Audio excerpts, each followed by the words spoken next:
John Daigle is a lead season-long analyst at Establish the Run who once worked at NBC Sports. He's an FSWA award winner, a long-distance runner, a former roommate of Evan Silva's, and while he's a better chef than I am, I've got more hair. These are his late-round perspectives.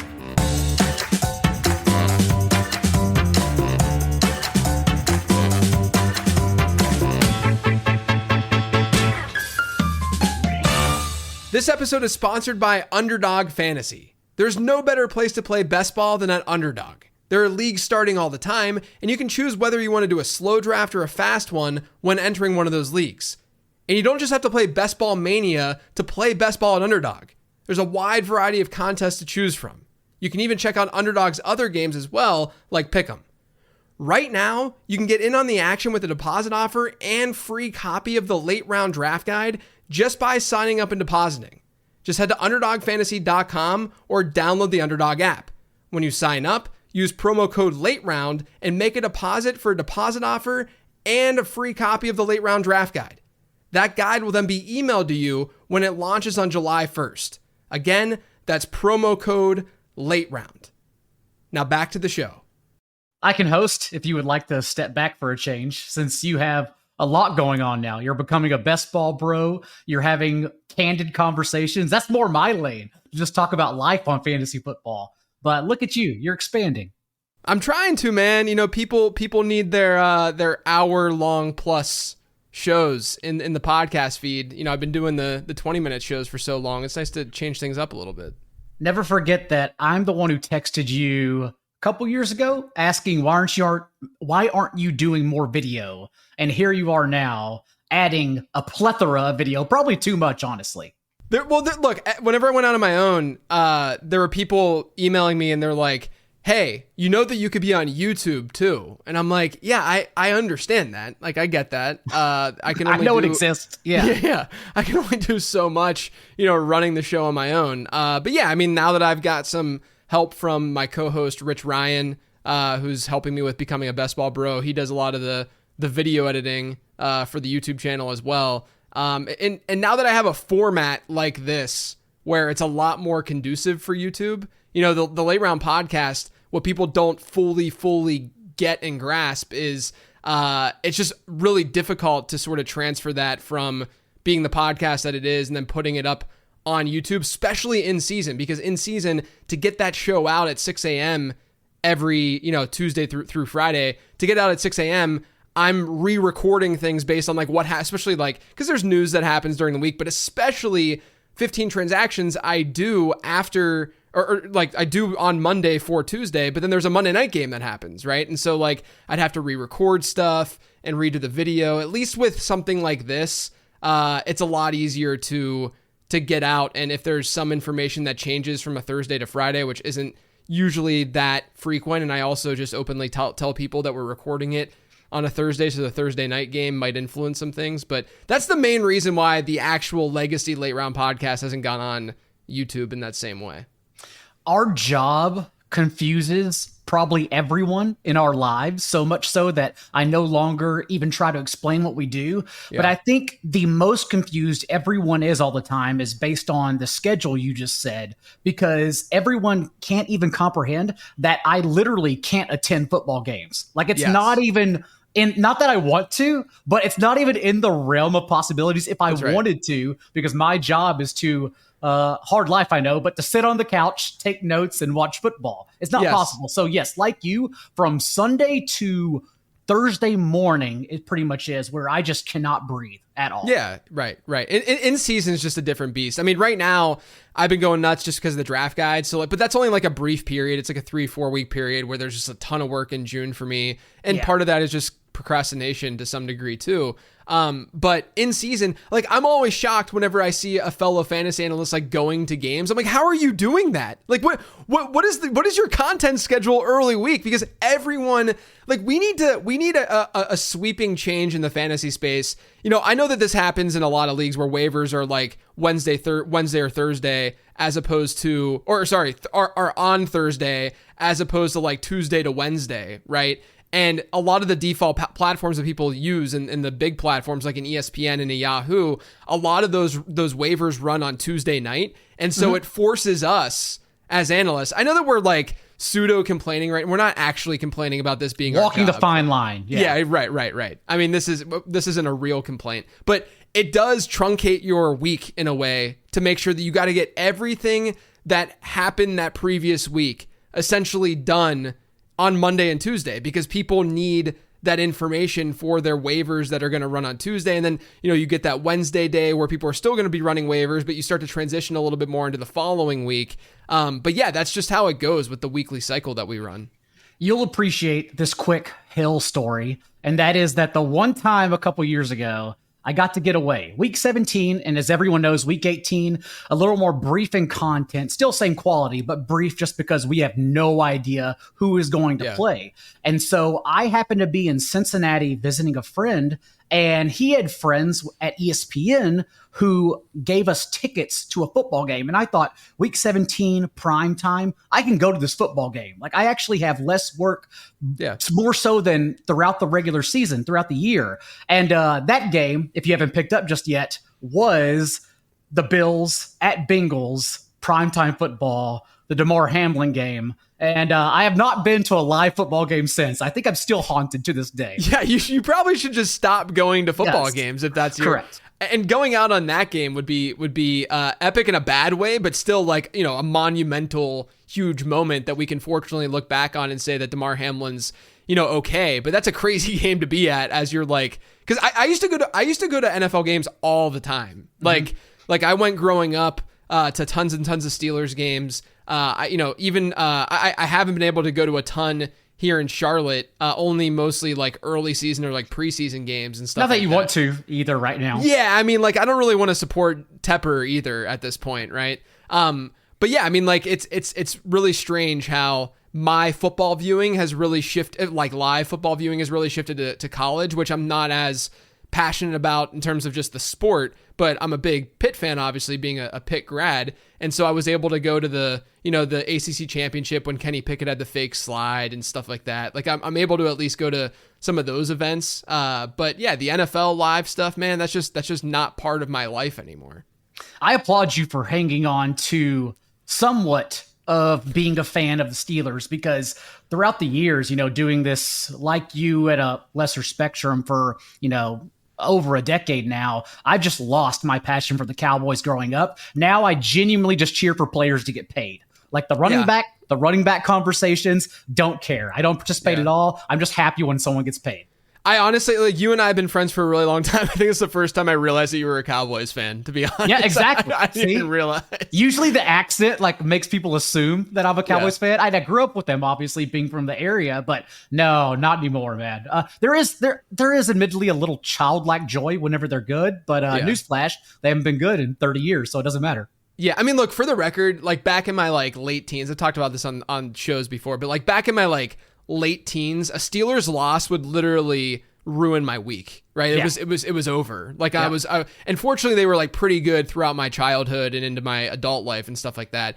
You just naturally, doing this for a living, you just appreciate other teams, you appreciate the game more. Like I love what the Ravens do, for instance, right? Like if 17-year-old JJ were to say that, he'd be it'd be shocking. Or if he were to hear me say that, he'd be slapping me right now, right? But like, I appreciate Lamar Jackson. I appreciate John Harbaugh. I appreciate, what that team, how that team has built itself and really sort of changed the game in a way. And so, it's just hard to latch on to. Maybe it's maturity too. Maybe that's part of it too. You just grow up and you don't have to like be a laundry bro anymore as much. But at the same time, I'm pretty passionate about like the Penguins. So I guess it's not just about maturity, But in maturing, that's why it's also odd when people like get upset about us for doing our job and judging their team, critiquing their team. Mm-hmm. Like our job would be better if every team was good. Like it would be amazing if we had 32 Mike McDaniel offenses on the field every week.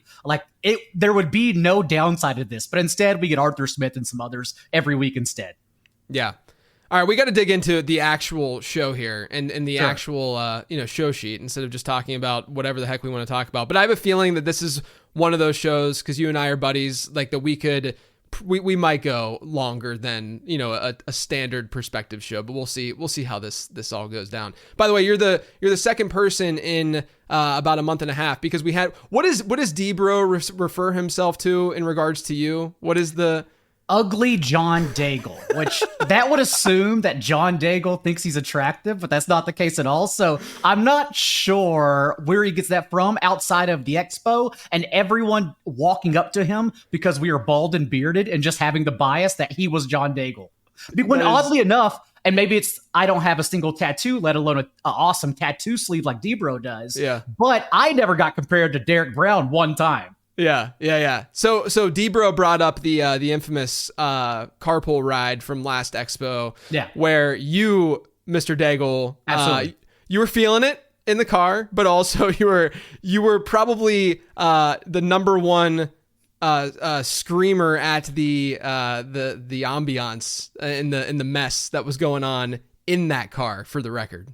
I'm also the only one in the car, I believe, that doesn't have children. Right. And so it's Right. easier for me to nitpick the mess. Plus, since I am, especially, when I'm feeling myself, I am admittedly a little bit of an antagonizer still. Sure. I used to be a lot worse, but it's calmed down, as you said, as we've matured, as we've gotten older. Yeah. But understanding your situation, that you'd literally done a cross country trip previously with kids in the back as well, it just seemed like a perfect time to make fun of my friends. Yeah, as of I'll course. do. So that's all it was. Look, you got to rib me a little bit for it. It was funny. But let's talk about you as an analyst in the space. Like you said, you've been around for a while. How would you describe yourself as an analyst? Whenever I ask this, it's usually like, are you more of a film bro, or are you more of an analytics nerd? Like, which side do you land on? But I'll leave it a little bit more even open-ended than that. How would you describe yourself as a fantasy football analyst? And you already mentioned that we have a show sheet, so that's not news to anyone. During the offseason, the show sheets definitely work out better because the topics can go anywhere. Regular season, you catch me on a show after Wednesday, I'm prepared for anything you ask because all my notes are done by then. But admittedly, the football, even in the offseason, writes itself at this time of the year. The topics about personal life is where it gets a little tougher for me, especially as someone who is in therapy to love myself. Yeah. To find new ways to like myself. So answering a question about myself is super tough, especially as someone who doesn't accept compliments well. But I think I'm more of a data person. I pride myself on being able to dumb down the data. I don't have models like you. I have some models, but I also don't always say the sentence, my model. But I find ways to dumb down is the easier way to say it, to communicate it easier, just because I see all the numbers. I'm aware of EPA and all of this stuff. I use it for betting. I use it for DFS. I use it for everything. But still, our job is to communicate that all in a way that everyone can not only understand it, but it's entertaining at the end of the day. So I think I pride myself in being the everyday person who looks at all the stats behind the scenes, but can also go into a bar and just have a regular conversation with you.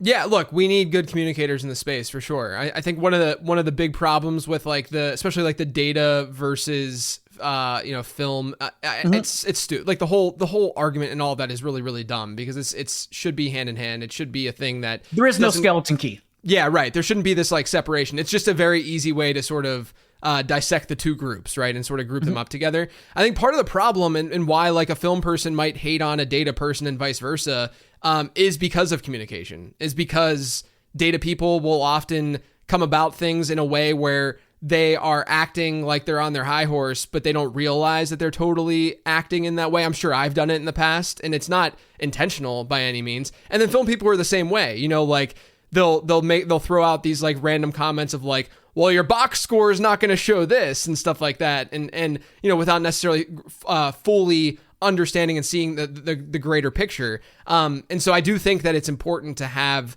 good communicators like yourself just within the space in general. And DFS and best ball have definitely opened up those conversations a little bit, I think, because although I am more evidence-based, and I usually get that from the data. Also, I understand probabilities within the data. And so now for best ball especially, we'll talk about some players where I have leans, but I'll still flatten my exposure and get it everywhere because I understand that still a 10-20% outcome means that outcome could happen. And that's really, I think, brought us a little bit closer. Yeah, no doubt. Speaking of best ball, right now over on Underdog, we're seeing drafts go a certain way pretty frequently, which is lots of wide receivers early.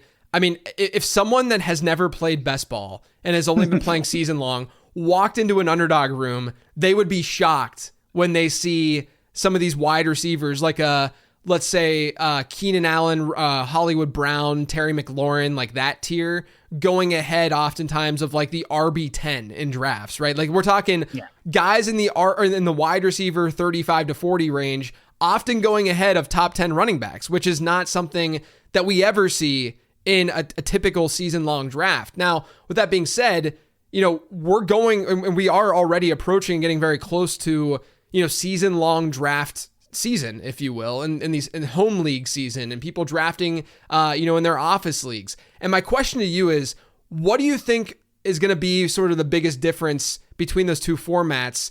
And how do you think we as, if you're listening to this episode right now, if you've been drafting best ball drafts, you're a more hardcore player, right? We as more hardcore players, how can we sort of exploit that in our home leagues, in our office leagues? I've always labeled it Underdog best ball, because if you play best ball anywhere else, and you shouldn't, but if you play anywhere else, you realize that it's a totally different game, as you mentioned. And honestly, to answer your question, we knew we were always going to reach this point. I wasn't sure when, but with best ball intensifying every year, we were always headed down the path of the best ball bros setting post NFL draft ADP. And that's arguably never been more true than this season.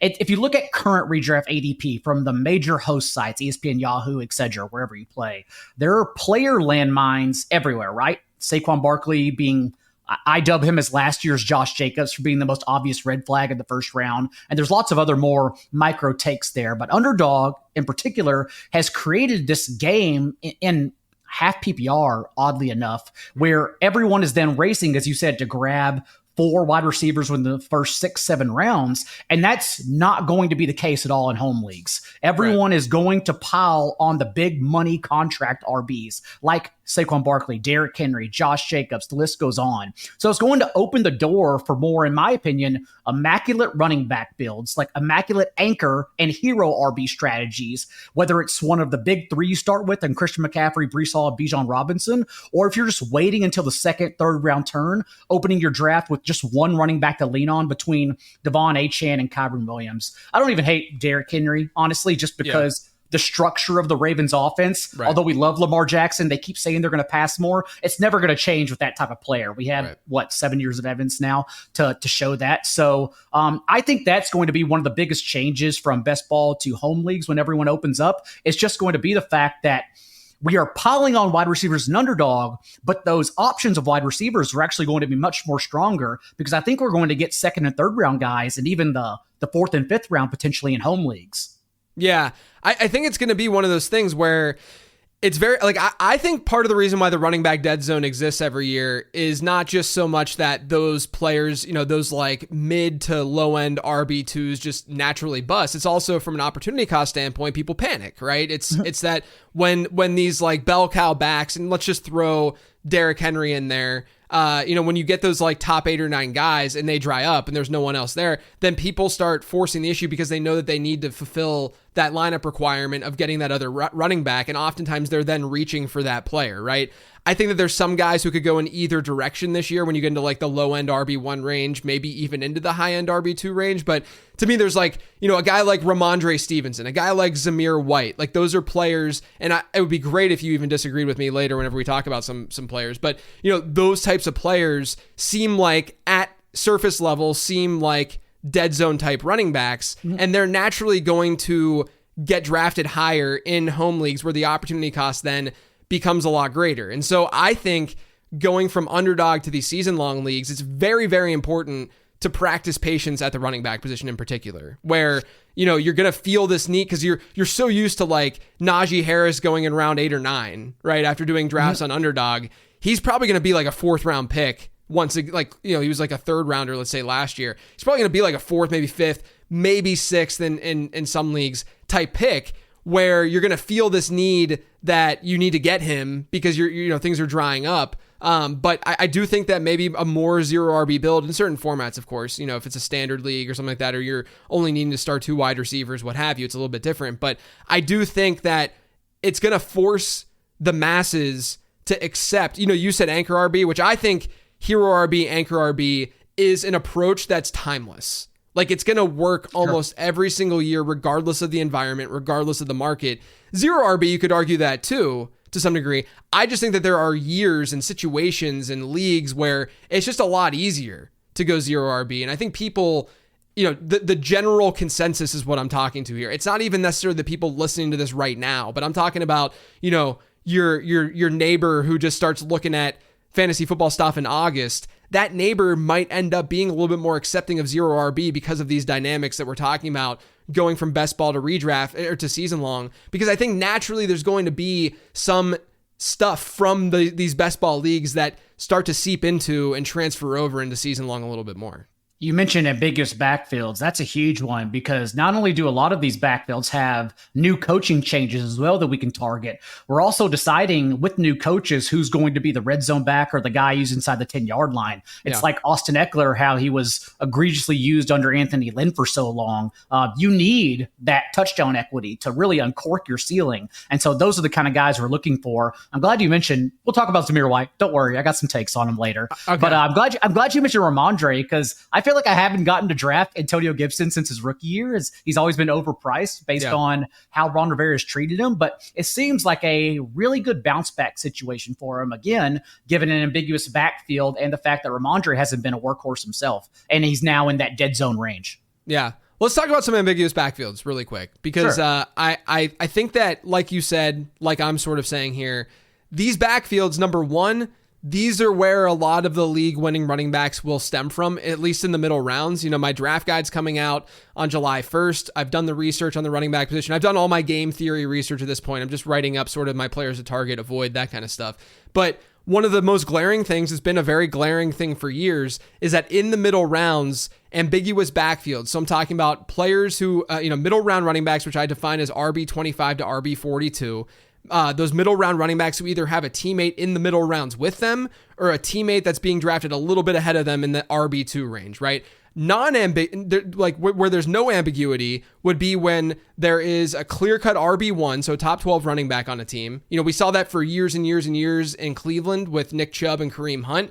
And people are going to say, well, Kareem Hunt wasn't that bad. Yeah, but he was never a league-winning running back. It never happened. And largely because Nick Chubb was the RB1 on that team. And so we see decreased hit rates for these middle round running backs who do have RB1s in their team. And then we also see a decreased hit rate among these middle round running backs whose teammate RB2 is then getting drafted later. And I think a lot of that has to do with the fact that when you're in the middle rounds, but you're the RB1, say a Ramondre Stevenson, say a Zamir White, and your RB2 is being drafted a lot later, what does that tell you about that situation? It's probably not that great, right? If Zamir White were were projected to get a very big workload in a good offense, in a good situation where we felt good about his talent, he'd be drafted a little bit earlier. And so that's why these ambiguous backfields are so important. And I want to start with one that I'm very intrigued by.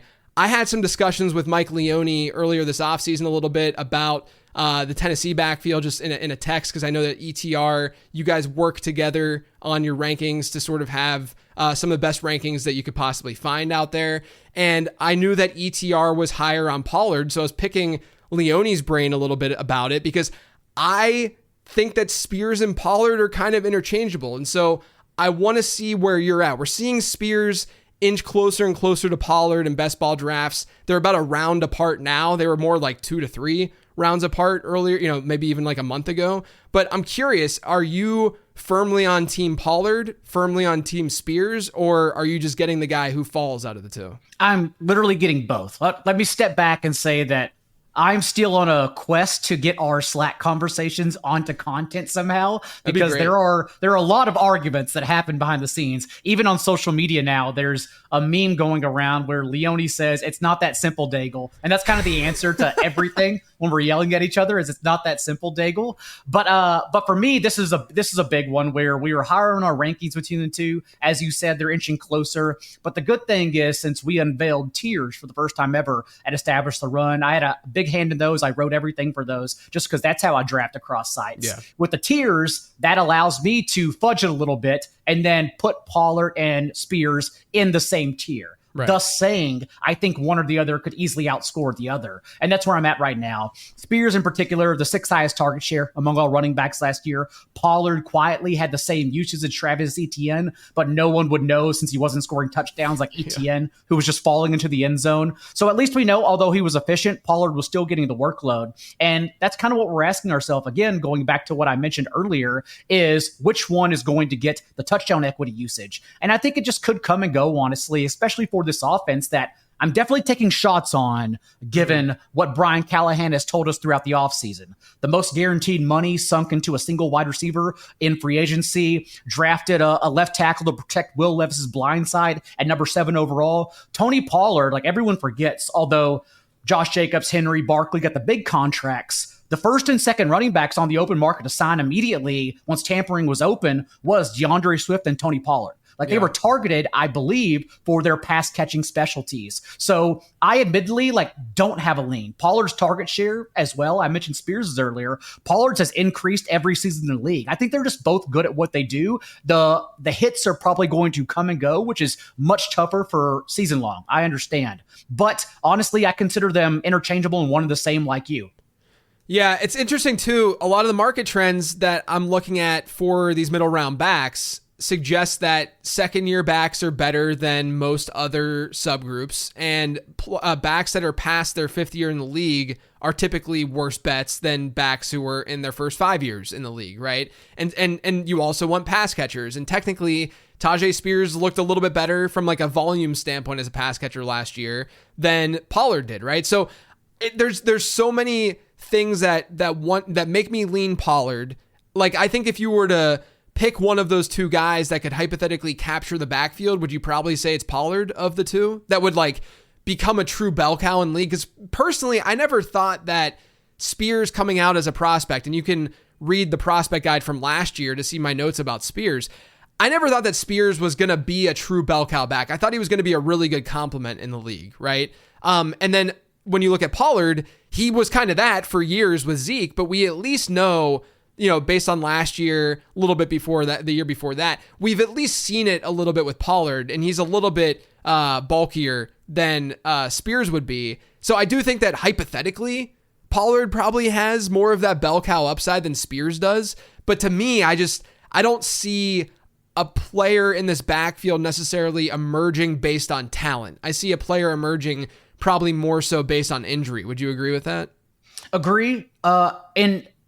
If I had to pick one, it would be Pollard, not only because he's 210 pounds, so I would think that maybe the coach leans on his size, right? But also I like drafting players that have shown ceiling without the ceiling opportunity. And as you hinted on there, Pollard is 1 year removed from being the RB9 in points per game behind Ezekiel Elliott. He only averaged 13.5 touches per game 2 years ago and was still a top 12 running back. Those are the kind of guys I like, just in case they do get the lid taken off and finally allowed to run free. So I'm definitely willing to bet again on Pollard, but if Spears were the one to emerge there, it wouldn't be shocking at all. Right. It's so weird because every argument we make for Pollard, it's okay, well, we could say similar things about Spears. You know what I mean? The efficiency, the speed that he showed last year. There's a lot of those favorable things. That's why this is so difficult to me and why I've generally just gone with the cheaper guy. But even still, I talked about this on Becoming a Best Ball Bro, where when I'm in drafts and I want that Tennessee-Jacksonville Week 17 correlation, for instance,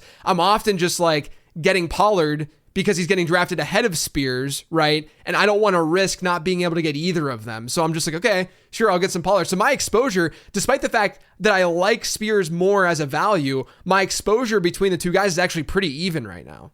I feel kind of bad because I faded Spears in rookie drafts last year too, just because I assumed he didn't have longevity in the league playing on one knee. But then he came out and as a rookie, and he was the same guy he was at Tulane, where he was just a yards after carry machine slipping through tackles whenever they gave him touches. So I like Spears a lot, but again, it wouldn't be shocking if either one emerges. Yeah, let's talk about Cincinnati. I think Cincinnati's arguably even more intriguing because you have an offense that looks like I think that we would bet that Cincinnati's offense is going to be better than Tennessee's this year. Joe Mixon's no longer there. Obviously, Mixon's gobbled up a lot of that backfield. And then you have two running backs that are relatively questionable. You have second-year Chase Brown, who was a day 3 pick. You have Zach Moss, who's had kind of an up and down journey throughout his NFL career. Started out last year pretty strong, ended not as strong, but he had a good year in some. Yeah. What are you doing with this backfield? I typically lean on buckets of players in these types of ambiguous situations. And I don't think a undersized day 3 back like Chase Brown is really in the bucket I'm going to be chasing, considering his ADP is relatively the same as Zach Moss. Like, at least we know Moss last year, as you hinted at, gained his coach's trust, was a workhorse back and averaging 20 carries and 3.5 targets, and the 6 starts he made for Jonathan Taylor. It was a tale of 2 seasons where only Christian McCaffrey was more explosive in his first stint as a starter. Taylor gets injured again. Moss comes back on the field. He turns into Buffalo Zach Moss. But either way, they did treat him as the main guy there. And so those are the players I typically lean on, not the day 3 guys who I think are interchangeable. So while Brown is explosive, I do have a stronger lean towards Moss in this situation. Yeah, it feels like Moss probably has more upside again. Like, this to me seems like the upside back who could take over and be the bell cow of the two. It's not like Tennessee, where I think it's not very obvious which one hypothetically could. I think in this situation, you have the bigger body back. You have the better, Zach Moss was a better prospect / not a bad prospect coming out, but better prospect than Chase Brown.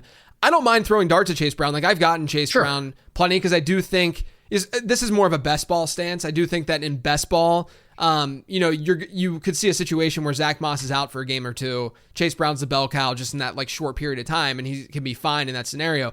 But I do think from a season long perspective, predictability and guys that you feel comfortable throwing into your lineup every week and who's going to return some sort of point value for you, it feels like Moss is probably that guy. Now, I want to throw this at you. I saw a tweet from Pat Thorman today, which actually is it was just a joke that he was saying.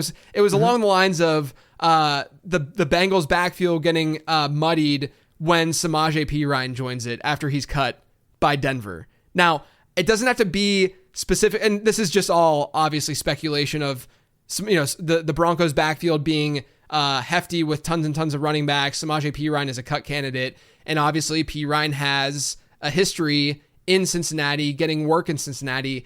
It doesn't have to be Perine, but do you have any fear that as teams cut players and things are happening over the summer, that some player could step in and actually do more in this backfield? Because again, I feel better about the talent itself in Tennessee with Tony Pollard and Tajay Spears than I do the talent in Cincinnati with Zach Moss and Chase Brown, and that brings a lot of fragility. Is there any fear that something like that could happen, whether it's Perine or not?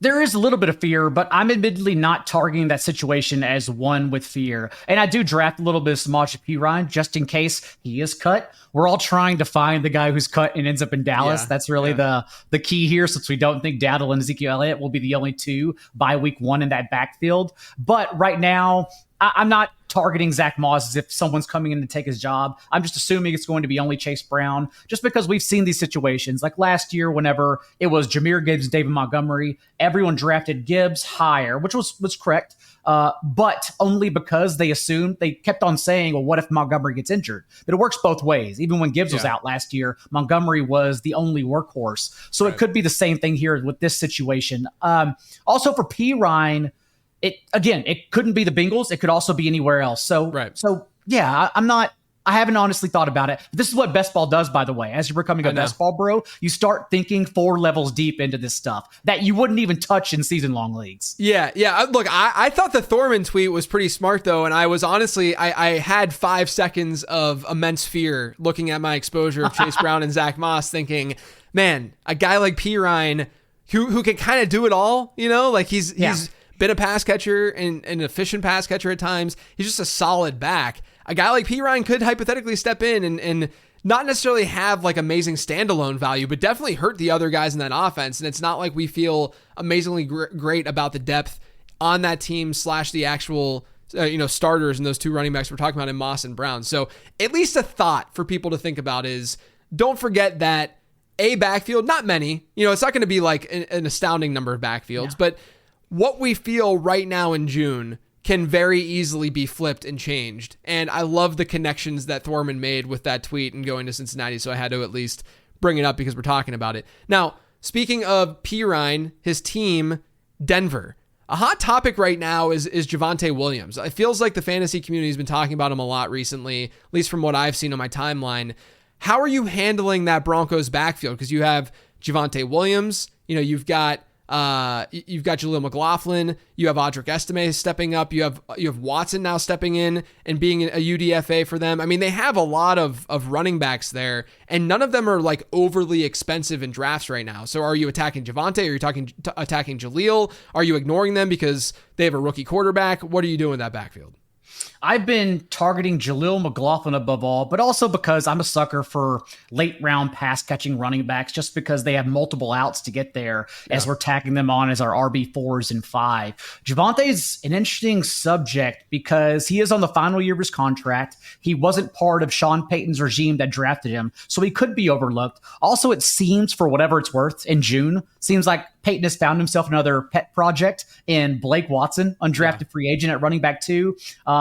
Audric Estime had averaged a 5% target share his last 2 years at Notre Dame, so he's not going to be a guy who steps in, we don't think, and earns that pass-catching role. So I still would take McLaughlin, understanding that most likely he's not going to be a workhorse. That's not what I'm really going for here. I'm looking for 10 to 15 touches right in that range, if that. Maybe some injury spot starts for him. But I still love McLaughlin, if only because maybe I'd love to get your take on this, because I'm not sure if it was the offense or Jaleel's talent. I think it could be a little bit of both. But like everyone now knows, like you can walk in any room, you can walk in any bar, and everyone will tell you Sean Payton's offense led the league in running back target rate. We're all aware. But McLaughlin, though, actually led his position of any running back with at least 10 targets. There were a lot of them. He led his position in target per route run rate, 27%. Yeah. It's a lot.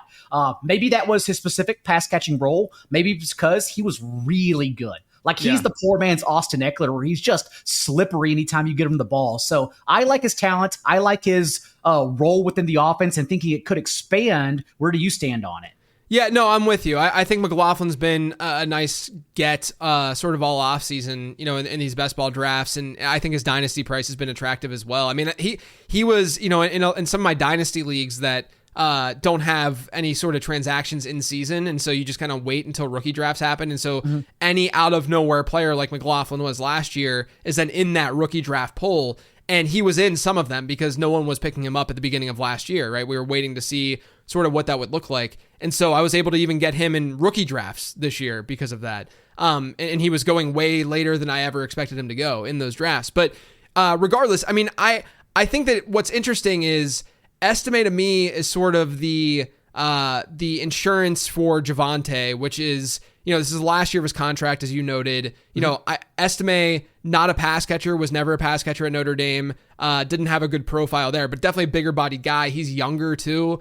There's some stuff to like with Estime's overall profile, but I think he's sort of the one-to-one with Javonte, if you will. I think Javonte's a better pass catcher, but if you were to say this is the archetype, I think that would be Estime to Javonte. And then Blake Watson would be that to Jaleel McLaughlin. Now, the question is, does Denver hold 4 running backs and keep 4 running backs on that roster when it's all said and done? I think that they might, honestly. I really, if they like Watson enough, I wouldn't be shocked if they keep 4. But, game time happens, they're probably dressing 3. And in my opinion, Watson would be sort of the odd man out in that scenario as a UDFA, as long as you like what you see in Jaleel McLaughlin. And if that's the case, McLaughlin as an archetype has less competition in that backfield than the other two guys do, because the other two guys are sort of that same early down kind of archetype. So at the end of the day, I think that we're looking at probably a split backfield. But my question to you, though, is also, going back to what we were talking about with like Tennessee and Cincinnati, of all of these players, would you agree that if there's a player that just ends up emerging, it's Javonte Williams? Like if there's a player who is just a bell cow, like the league winning player, it would be Javonte and not someone like Jaleel McLaughlin. Yes, which is why I still tack him on as an RB2 if I start with one in the first couple of rounds. But relative to the field, and maybe just because of McLaughlin, I know for a fact I'm going to close in week 1 underweight compared to the field on Javonte. Okay. Yeah. I mean, I think it's fair because I do think that, we want these ambiguous backfields. This actually isn't as ambiguous because these guys are going later. And again, to reiterate what I said earlier, that signals to us that maybe the situation itself might not be as good. But I do think when you look at Javonte and the Denver situation, Denver, Sean Payton and the way that he's deployed running backs in the past, it's usually not a bell cow scenario. It's usually a tandem in some way. Even if you want to look at Alvin Kamara with him in New Orleans, Kamara has always had somewhat of a split backfield. While he's been in New Orleans, he's just been the pass catcher, which is a lot more valuable. And then look at, the teams that Peyton had with like Pierre Thomas and such, and Darren Sproles and all of those names from like the late, 2010 or the early 2010s range, and what do you call it? The late OOs, the late. Isn't it the aughts? Is that what they call it? I thought it's the aughts. Someone's going to fact check us and hit us up in the comments for that. Please do, but I think it's the aughts. I could be wrong, though. Yeah, whatever. Like the time frame of like 06 to 2010, like around then, whenever Peyton first got to... It's called the Blink-182 era. Yeah, right. But yeah, I mean, like he's always had split backfields to some degree. I don't know if this is the backfield where a guy would emerge, whereas like in Cincinnati, I feel like a guy could emerge because we have evidence of that team giving a lot of work to Joe Mixon historically, whereas we just don't have that with Sean Payton as much. It's also the way we frame it, because I feel like everyone is still looking for their 17-game starter. When I talk about Jaleel McLaughlin, I'm talking about a 14th round pass catching back who I want 2 to 4 spot starts and a couple hits. That's it. If I get that, I feel like I'm so comfortable with that. Because that's not the game of fantasy. The fantasy football game is pockets. Like unless you're Christian McCaffrey, we just need you in pockets, and we're trying to find those pockets. Yeah, and it's okay.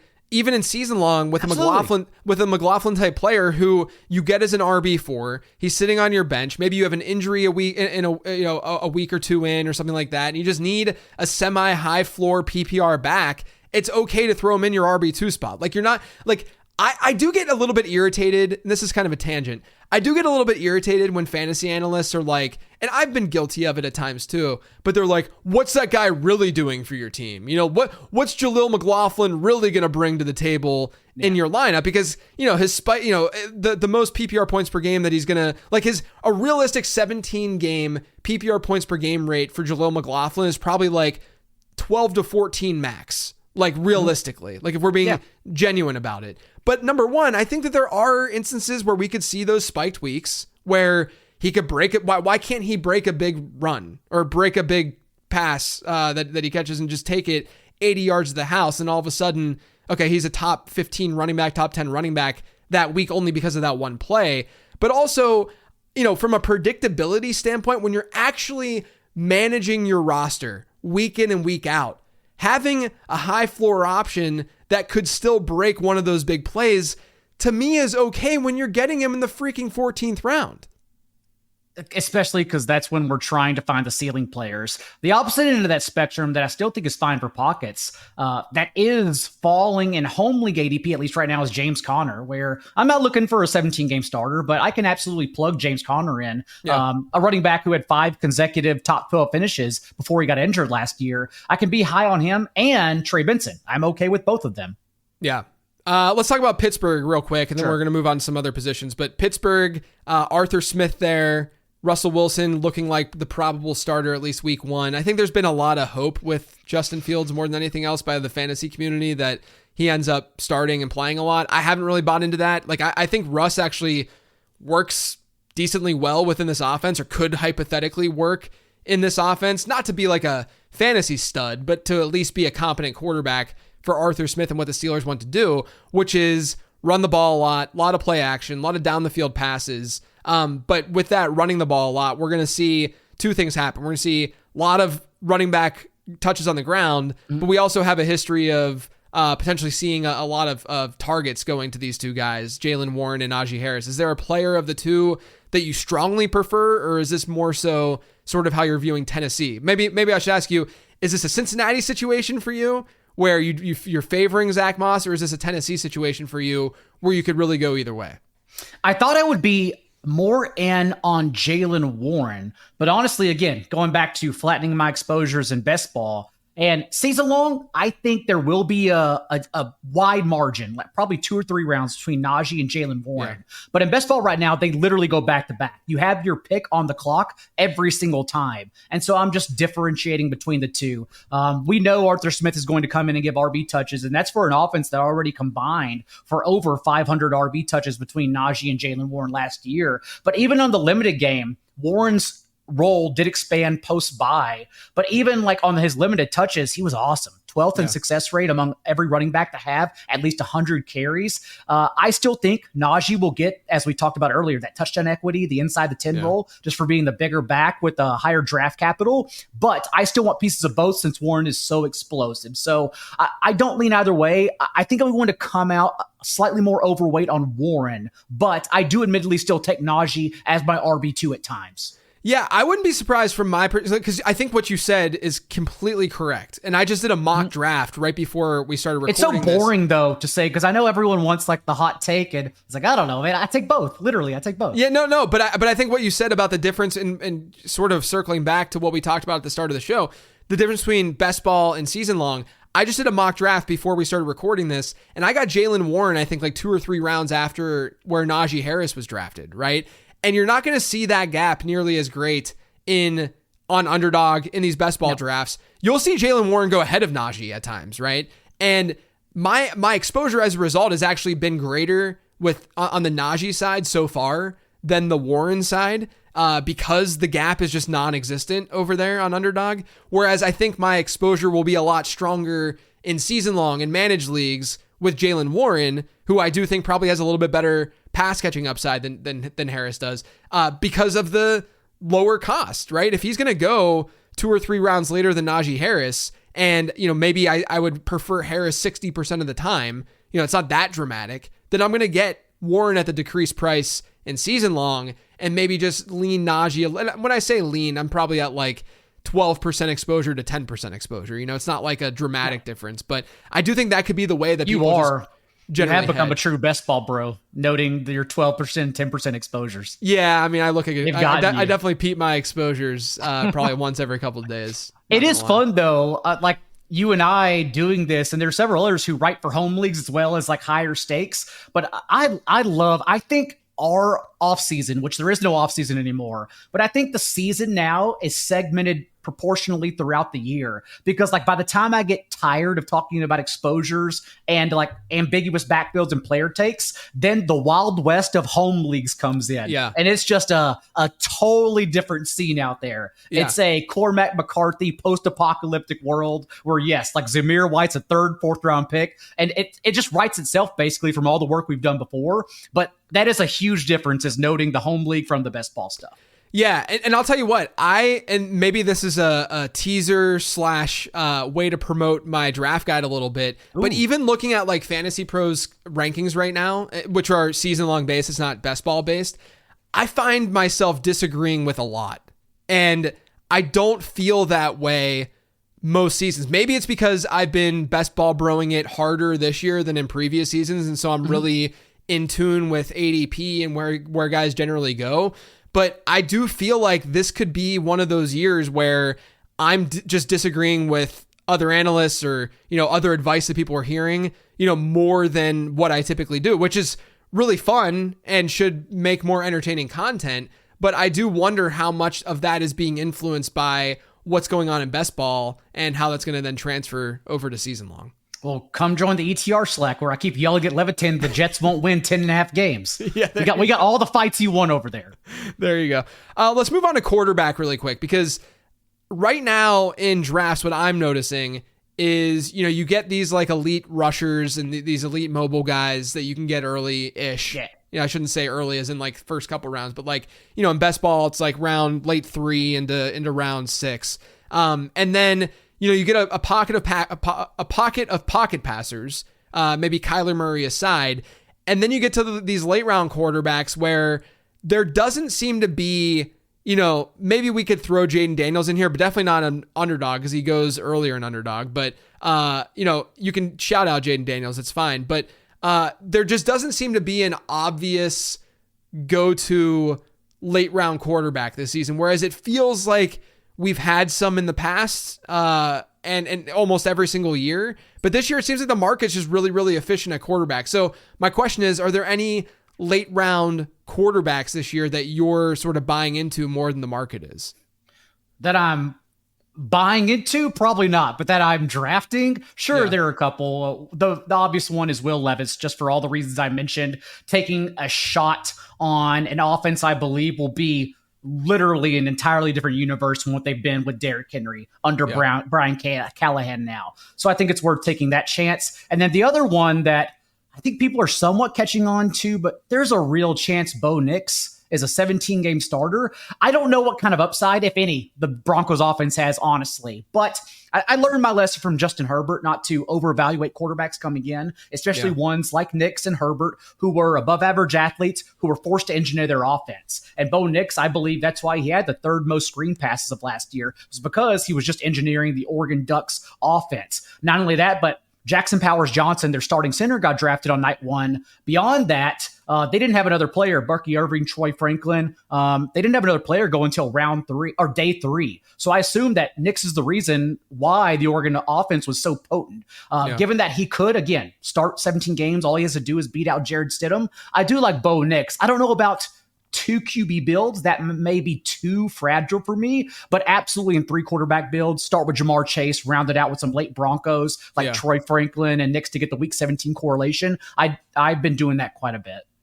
Yeah. Do you have any love for well, I've a 2-parter. Any love for Drake May, number 1, but number 2, is there any fear with both the May and the JJ McCarthy situations with Sam Darnold and Jacoby Brissett and those quarterbacks, stealing a lot of the, playing 10 games this year or playing at least the front half of the season, and those 2 quarterbacks that not getting that much love? Is there a lean that you would go in a certain way of how many games those rookie quarterbacks would play? And then number 2, as sort of like an addition to that, are you attacking or approaching and drafting either of those 2 rookie quarterbacks? I'm always attacking late round rushing quarterbacks, which you pretty much built your brand on. And Drake May, 9.4 rushing points per game as a 2-year starter with the Tar Heels. So of course I'm tacking him on. Yeah. But when he and JJ McCarthy start, are entirely different conversations. I've tried to parse the Patriots schedule, and there's honestly no open window. Like for Will Levis, it was so obvious when they were going to transition from the bye for the Titans. But for the Patriots, they have an early first month game in London where they come back, but it's not even a long week afterwards since teams get to pick when they play next after. So I just don't know when they would transition to May, and I would bet everything that it's Jacoby Brissett who starts week 1. So I'm giving Brissett like a month and a half bumper before we see May. Having said that, I still don't mind as a rushing quarterback taking him late. JJ McCarthy, not as a player, as a prospect, but in fantasy as a rookie, I'm a little more bearish on, just because I don't think we'll get the rushing upside. Not only that, I don't know what the offense entails in Minnesota. Like you and I, a couple others do a lot of team regression work. I can't even do player takes until I do team regression stuff. Right. That's always when everyone comes out the gate hot and starts yelling. It's like, how did you even get there yet? I need to figure out the projections first. But for Minnesota, they 80% of their touchdowns came through the air last year, and the last 20 teams to score 80% of their touchdowns through the air over the last decade, only one of them replicated that production. So we just don't think they're going to be as potent through the air either, despite having, a first-round player in Justin Jefferson. So I'm a little more bearish on Vikings offense than I think a lot of people are. Yeah, I like that call out a lot. Tight end is kind of similar to quarterback, where you have this pocket of, let's not call them elite, We had a whole discussion about this on Becoming a Best Ball Bro. Hayden Winks talked about it this past week on Twitter about calling them elite or not elite, and him saying that they're not really elite because they're not going in like the first couple rounds. But regardless, you have this pocket of really good tight ends. You know, Travis Kelce, Trey McBride, Mark Andrews, Sam Laporta. Maybe you want to throw Kincaid and Kyle Pitts in there. And then, you know, or even George Kittle. And then you get kind of these like stable, you know, Jake Ferguson, Evan Ingram types where they're probably going to see at least a lot of volume. And then you get into like Brock Bowers, who at least has the upside. And then it's just no man's land. I mean, it is rough out there at tight end, more so I feel like than previous seasons. So my question to you, are there any late round tight ends that you're into? Again, N2 is one thing, drafting is another. Quick side note, for home league difference, again, Kyle Pitts is going to be a guy where your league is tired of. They're just done with it. And like, this is the time of the year, like finally we can get back on Pitts because everything is following along the Zach Robinson blueprint. We know they're going to run a heavy dose of 3 wide sets and pass the ball more. Every player is going along. Bijan Robinson, Drake London. Kyle Pitts is not. Kyle Pitts is now being left for dead, like as the tight end 8 or 9 in some cases. So it's a great year to get back on Pitts. I'm very excited for that. But for late round, for me, it's always about finding guys who are going to run routes, and ideally, they're athletes with with all the opportunity, no competition. Last year, that got me on Hunter Henry, who faded, but again, in pockets, Hunter Henry delivered tight end 1 overall weeks. He was a spike week guy. Same for Cade Otton, who was being left for dead last round, and we just assumed he had no competition unless you considered Ko Kieft an NFL player. But for this year, I think those guys, could be wrong, but I think those guys are Noah Fant, who, like Antonio Gibson's younger than Ramondre Stevenson. Noah Fant has just been in the league so long, we forget he's only 26 years old. It's crazy. Hyper athlete with Colby Parkinson and Will Dissly on other teams now. So I like Noah Fant. And then also, I don't mean to continue betting on the Titans, but they go so late that going back to athletes, I know Chico Okonkwo has been the tight end 26 and tight end 27. The peripherals don't even look good, honestly, either, the last 2 seasons. But I don't think he has competition, and it's an entirely different pass-first offense. So I don't mind betting on Chig either. Yeah, I like those 2 calls. I also want to shout out Jonnu Smith, too, who I think is interesting, just given the fact that, you know, there's not that much else going on there. And I think that, you know, a guy like McDaniel being able to scheme out a yak tight end like him could be pretty intriguing in that Jonnu offense. And Goddard are the ones I'm having a hard time parsing just because their offenses are so condensed. Right. But also Goddard was always banged up last year. Jonnu hasn't proven it over a full season, but it does seem like, given his athleticism underneath, in Jonnu's case, like I do think he can take away like even 8 to 10% is a lot from that offense, and it probably impacts Waddle more than anything. Yeah, and not to say that Waddle and Tyreek aren't yak players, because they absolutely are. I mean, Tyreek especially is, but they also can get very, very vertical. And we've seen that at times a little bit, I guess, with Jonnu. But I think that if you think of them, of what they can do schematically, stretching the field with their wideouts, doing a lot of crazy things in the backfield with the speed that they have, and letting Jonnu get some cheap targets and, you know, have a lower A dot, but do a lot with that A dot, I think is very, very possible. Especially, you know, there were even times last year where like Durham Smythe was running a ton of routes. He just wasn't being targeted that frequently. You know, we could say it's because Tyreek Hill and Jalen Waddle are on the team, but we could also say because it's Durham Smythe. You know, it's like Jonnu Smith isn't like that bad of a tight end. Like he's definitely a capable guy. So he's one. I just want to throw that out there. I think he's one that's kind of intriguing too. Only knew the amount of times I took min-priced Durham Smythe in DFS or in redraft leagues when your tight end gets injured, you're running to the waiver wire to pick one up Sunday morning. How many times I laid that egg with Durham Smythe? It was so frustrating. We talked about Durham Smythe probably 6 times last year on Living the Stream. I mean, he was like the Diddy player of the year. Yeah. Oh yeah. All right, before I let you go, let's talk about 2 players that you're targeting this year. Could be guys we talked about already. 2 players that you're avoiding this year. Let's start with the positives, I guess. Okay. Let's go on a bad note. No one ever does that. So Patrick Mahomes, I know it sounds crazy because everyone knows who he is, but I think we finally have a chance to buy Apple stock low because Mahomes, in my opinion, is due for regression following a career low touchdown rate, a career low 17 and a half fantasy points per game. Previously, he had an average less than 20. Kansas City's lowest rate of touchdown drives since he's been under center since 2017. And it was also the first time an Andy Reid offense passed for fewer than 30 touchdowns since Alex Smith was under center. You couple all of that with L'Jarius Sneed's absence. Like, Sneed is the reason why they were legitimately a top 3 offense when he was on the field. I think we could get some more shootouts, and I think we get regression through the air. So it's a good time to buy low on Patrick Mahomes ahead of CJ Stroud, Anthony Richardson. If he goes ahead of Lamar Jackson, I don't do it all the time, but I totally get it, especially if you're talking about underdog, where all you need to do is draft Travis Kelce and you box out everyone else, because Marquise Brown and Xavier Worthy go a couple rounds late enough to where Mahomes will fall 2 or 3 rounds just because everyone is so infatuated, and rightfully so, infatuated with stacking over there. So I love bouncing back with like Mahomes onslaughts right now.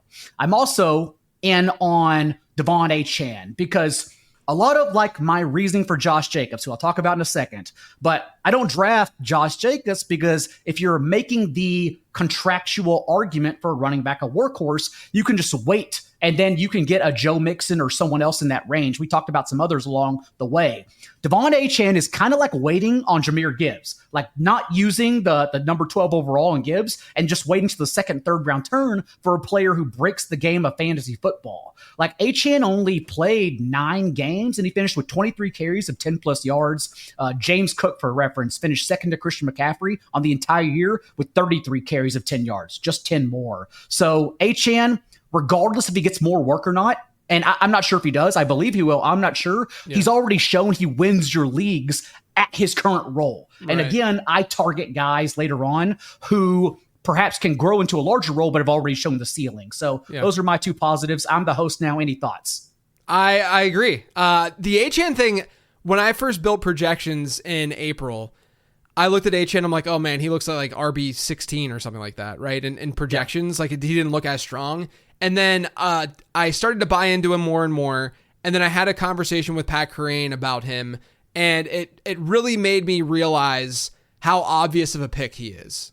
Where, you know, the downside is he probably has a similar role as last year. And we saw what he did in that role. The upside is, what if he sees more work? And if he sees... Now, look, he's going to regress from an efficiency standpoint more than likely. You know, I don't think that we should expect him to have by far the best yards per carry rate of any 100-plus carry back once again. But I do think that you have to buy into that upside. People are afraid of, you know, the downside of workload, but I just have a hard time, even with the Jalen Wright pick. To me, the Jalen Wright pick was, hey, Raheem Mostert is 32 years old, and he's been often injured, as Devon Achane was last year. So we need a little bit of insurance. I think Jalen Wright is more of a Raheem Mostert type as opposed to what they want to do with Devon Achane, right? Like, I think Jalen Wright is a bigger threat. This is why the market is doing what it's doing with Mostert over on Underdog, is because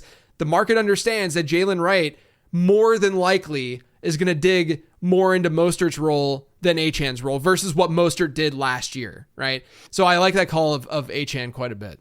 When everyone mentions the regression for Achane, that's when I usually follow up with saying, what about the regression for Mostert, since that was the most points per game for a running back age 31 or older since Tiki Barber in 2006. Yeah. Like, it literally just doesn't happen ever, so why would I ever bet on that? Yeah. I mean, he played like 8 touchdowns over expected last year. Correct. So I mean, career high in touchdowns in his 9th season.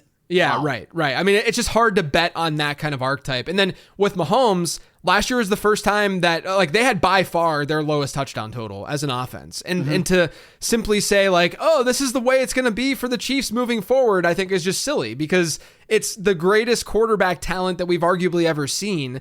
And they add Xavier Worthy, they add Hollywood Brown, hopefully Rashee Rice, just from a football standpoint, is able to play a decent number of games. Even if he doesn't, they're going to be able to stretch the field a little bit more. And they've even talked about that already. Like, I think Mahomes, we're just going to see the standard Mahomes season, the bounce back, if you will. And like you said, if you want to take him over a Lamar in certain builds, I think it's logical and reasonable.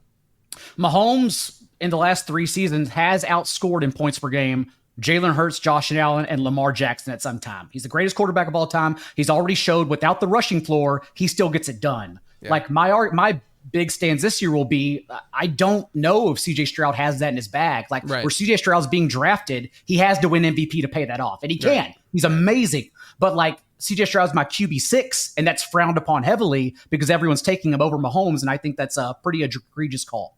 Yeah. Let's talk about your avoids. Yeah, for two negatives. Josh Jacobs, let's start there. I think it's a pretty easy one because RB18 in points per game last year, but we saw it coming from a mile away as a first-round pick in home leagues. An incorrect one, given that the 4 other backs before him over the last decade to have at least 390 touches, they just wear it on their bones the next time they play. None of them, Le'Veon Bell, Christian McCaffrey, none of them reached 315 touches, same as Josh Jacobs. And everyone's just assuming now, 2 years removed from the injury, he'll be fine. He'll be good to go. But that one standalone year, it was his only season so far through 5 that he's finished as a top 12 running back in per week production. Like that was an anomaly season if that's the case. Right. Not only that, but it's just the fact that given Green Bay, what's already coming out of training camp, like I'm not sure he's the workhorse anyhow.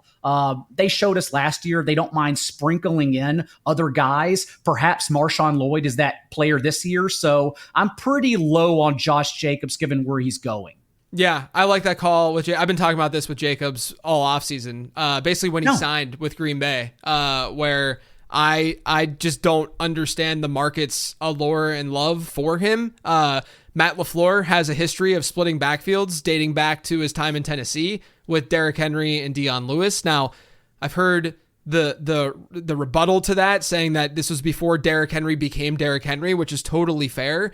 But even when Derrick Henry finally sort of broke out and started to play well during the second half of that season where he was splitting the backfield with Dion Lewis, it took Tennessee like a month and a half to finally give Derrick Henry that backfield during the final 3 weeks of the season, during the fantasy playoffs when he really went off. We've seen it with Aaron Jones and Jamal Williams, Aaron Jones and AJ Dillon. And we've seen it. We've heard it from Matt LaFleur himself that he wants split backfields. He doesn't want to give a guy everything. And so that's why they spent a day 2 pick, in my opinion, on Marshawn Lloyd, because this is the way that they operate their offense. Despite the fact that they had already gotten AJ Dillon back on that roster, they still spent that pick to get Marshawn Lloyd. So I found it interesting that people are still drafting Jacobs where they're drafting him. Like the Jacobs versus, even in the same tier, the guys who sort of get drafted around him, like the Jacobs versus Pacheco versus Rachaad White and Joe Mixon and such, to your point earlier, Jacobs, his cost has fallen on underdog over the last month, but he was going at like the 3-4 turn pretty frequently when you could get a Joe Mixon type in the 6th. And it's like, what's the difference between these two players? Like legitimately, like why are we so much more? Is it the offense? Because I don't think it's the offense, right? Like you could easily argue that Houston's offense is going to be better than Green Bay's this year, or Pacheco in Kansas City. That's an offense that I probably like more than Green Bay's as well. Like I can't really pinpoint the argument for Jacobs aside from I think he's going to be the bell cow, which is fine, but I just don't think that's enough. I mean, how many times did that let us down the right path? Maybe one time ever. Also, to your point on Derrick Henry, that career high in touches season, he averaged 5.4 yards per carry. He hasn't come close to 5 yards per carry since. The study of running backs to have 390 plus touches over the last 10 years, they have averaged collectively minus 0.6, so over half a yard less yards per touch. Like they basically just lose their efficiency again, because I think they go the path of Le'Veon Bell, DeMarco Murray, where it just ends their lives. Right. Do you have one more avoid? The final one, which I think is going to be, it's not so bad for best ball, even though I never take him, but for home leagues, we're going to have to get the message out there that if you took Alexander Madison in the 6th round last year, then you need to know Zamir White is right here wearing his Alexander Madison t-shirt. On a team with Alexander Madison. Oddly enough, that's the best in best ball, because I'm taking Alexander Madison in the 18th round. Yeah. It's like, whatever the 6th round last year, now he's in the same position that Ty Chandler was in last season. But in short, for Zamir White going in home leagues, he's going to go in the 4th to 6th round. And this is just not a bucket of player we want to target. Maxed out at 169 touches across 3 seasons at Georgia. He's only earned 136 total touches through 2 NFL seasons. And more importantly, in that 5-game stretch where he was the bell cow over the last month of the season that everyone is drafting him for highly now, he ran just 17 more routes than Amir Abdullah, still on the team, still the third down back. Alexander Madison also there, as you mentioned, with $7 million guaranteed, I believe it was. So Zamir White's just going to be one of the easiest fades in home leagues. Yeah, I've been fading him too. Obviously, anything is possible, but I do think. Yeah, I mean, you're right. We talked about the probability side. I also just get into character. I'm like, I'm never going to take this player ever, no matter who is available, even in a Zamir White only league. Yeah. I think I've done a lot of drafts on Underdog, 300, 400 drafts on Underdog. I think I've taken him 4 times. So if he's a league winner, then I'm screwed. But I do think that this is the process. This is the logical thing to do when you are drafting a player that's based on projected volume and you can't lean on talent with that player. Look, if you believe Zamir White is a really, really good running back, then sure, draft him.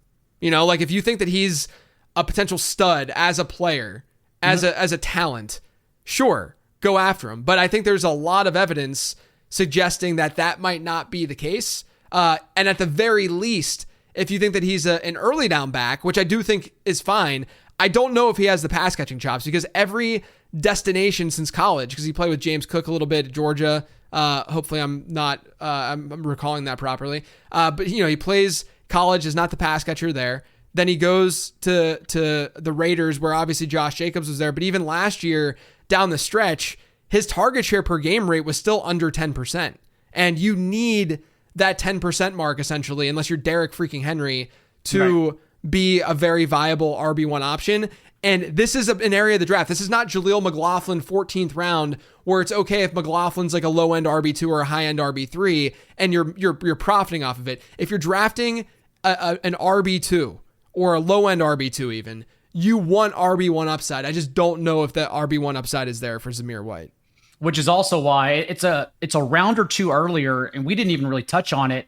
I know you've probably talked about it or written about it, but I am on the whiplash. I'm back on the return of elite quarterback, just because the way the trends happened last year, it didn't seem like it was proper to draft quarterbacks chasing historical results in the second round. But now those league winning guys have fallen to the 4th and 5th round, Jalen Hurts and Josh Allen. And if that's the case, we're talking about like fringe territory where someone like Zamir White, T. Higgins, George Pickens, Travis Etienne are going. And like, if that's the case, why would I ever take anyone like that over Jalen Hurts and Josh Allen?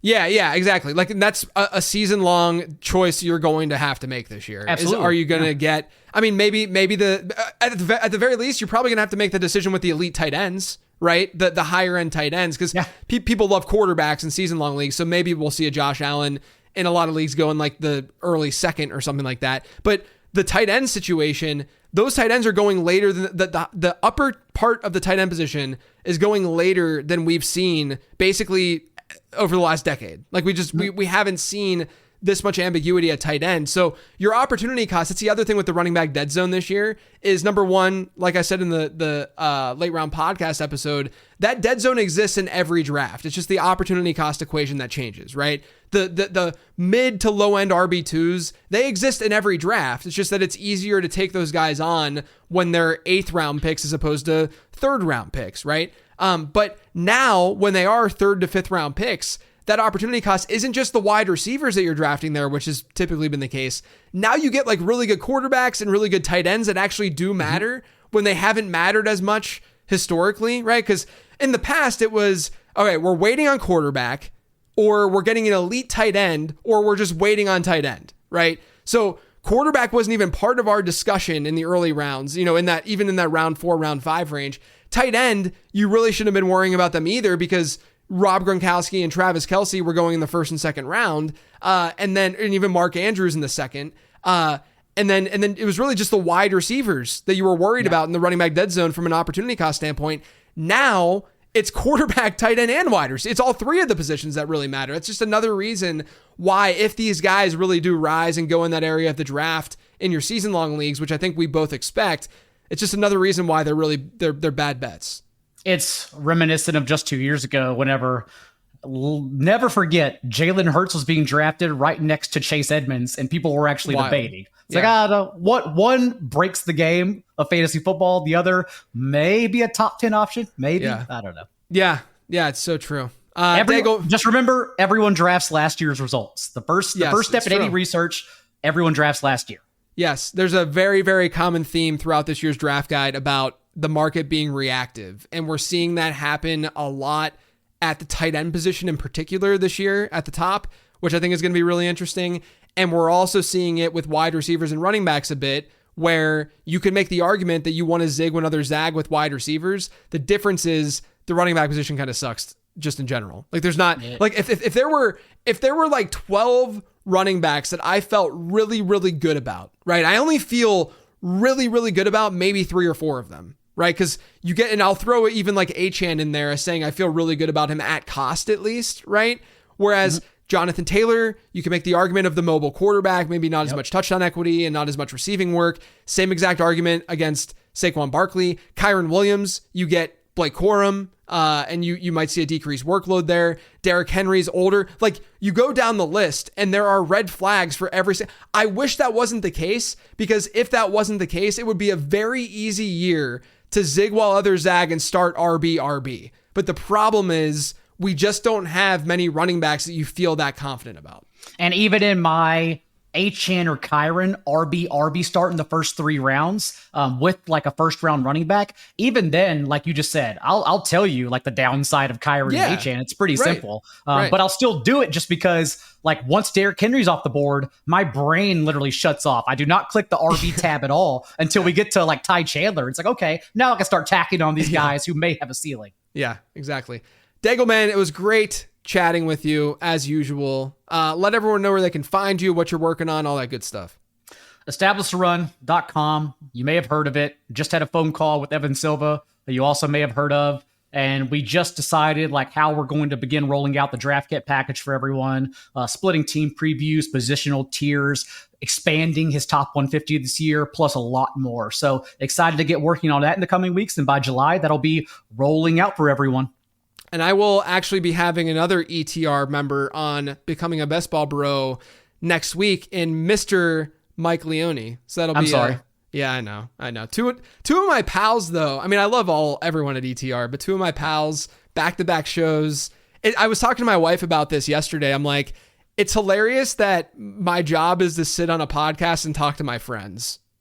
Like at the end of the day, that's what we're doing. We're just talking ball with buddies. The girlfriend's family or mom and family, extended family from Louisiana are visiting here in Chicago. And I tell them I have a show and they're like, should we leave the house? Like, do we need to be quiet? I was like, you don't understand what I do, which to be fair, I don't understand. I don't know how we're getting paid for this. I don't know how this is a job. So I am very lucky. Thanks to everyone listening.